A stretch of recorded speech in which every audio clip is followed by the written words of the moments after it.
আচ্ছা সৌরভ, তোকে আমি একটা খুব সহজ প্রশ্ন করছি।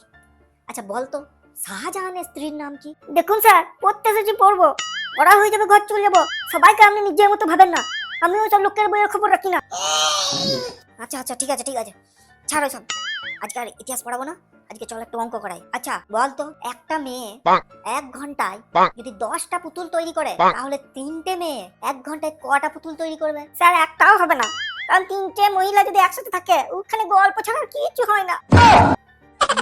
আচ্ছা এমন একটা জিনিসের নাম বলতো যেটা ভিন্ন ভিন্ন নামে পরিচিত। স্যার এটা আমি পারবো। স্যার উত্তরটা হবে চুল। কারণ দেখুন, মাথা হাতে থাকলে সেটা চুল, আবার চোখের উপরে থাকলে সেটা ভুরু, আবার দেখুন ঠোঁটের উপরে থাকলে সেটা গোঁফ হয়ে যায়, আবার দেখুন গালে থাকলে আবার দাড়ি, আবার দেখুন বুকে লোম। আর নিচে নামবি না বলে দেয়া, আজকে তোকে আমি মেরেই দেবো। স্যার আমার যা মারলেন দাঁতটা মনে হচ্ছে ভেঙে গেল।